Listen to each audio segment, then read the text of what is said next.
Вот какие у вас первые ассоциации с институтом? Книги, озадаченные лица, длинные коридоры и сессия. Да, что ж, бывает. Однако современный студент – это активный житель города, социальной среды и медиасферы. И помогать ему расти и развиваться – прямая обязанность вуза. Так считают и в ИНЭУ. Именно поэтому в Пятигорске на этой неделе открылся своеобразный творческий кластер – Центр досуга и творчества. Еще пара месяцев, и мы сможем увидеть все задумки учебного заведения. Распахнет свои двери первый в городе бизнес-инкубатор.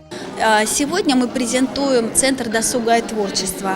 Это первые резиденты нашего бизнес-инкубатора, которые позволят нашим молодым предпринимателям, кроме заниматься работой, но еще заниматься своим досугом и творчеством. Для того, чтобы наши выпускники были более конкурентоспособны, нам нужно им помочь адаптироваться в сегодняшней бизнес-среде. Встречали гостей концертом. Помимо выступлений, гостей презентации центра ждали мастер-классы, современные народные танцы, ритмы Латинской Америки, вокал. Сейчас начался активный набор в группы. Обучают здесь игре на музыкальных инструментах, танцам в направлении от хастела до бально-спортивных и многому другому. Одной из новинок центра стала школа аниматоров, специалистов по проведению различных мероприятий и работе с аудиторией. Создаются малые студенческие предприятия, либо если у студентов есть интересные идеи или аспирантов, наших выпускников, интересные бизнес-идеи, которые рассматривает экспертная комиссия. И впоследствии мы разрабатываем бизнес-план, и на базе нашего бизнес-инкубатора они могут размещаться на льготных условиях при нашем содействии.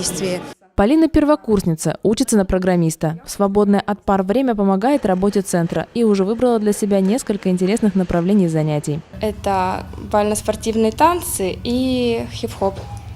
Это мне очень нравится, особенно хип-хоп. Это все круто. Заниматься могут в зависимости от направления жители города всех возрастов. Открытие центра события настолько важное, что ленточку перерезали дважды. Первый раз утром в присутствии студентов, второй раз вместе с горожанами. Одним из тех, кто удостоился чести перерезать ленточку, стал директор Центра реализации молодежных проектов и программ Пятигорска Илья Юрчишин. По традиции первым в новый дом всегда входит кот. Центр досуга и творчества не стал исключением. Первые шаги в нем сделал бенгальский кот Лимон. Несмотря на то, что Лимону всего год и 2 месяца, он уверенно внес уют и доброжелательность в стены центра.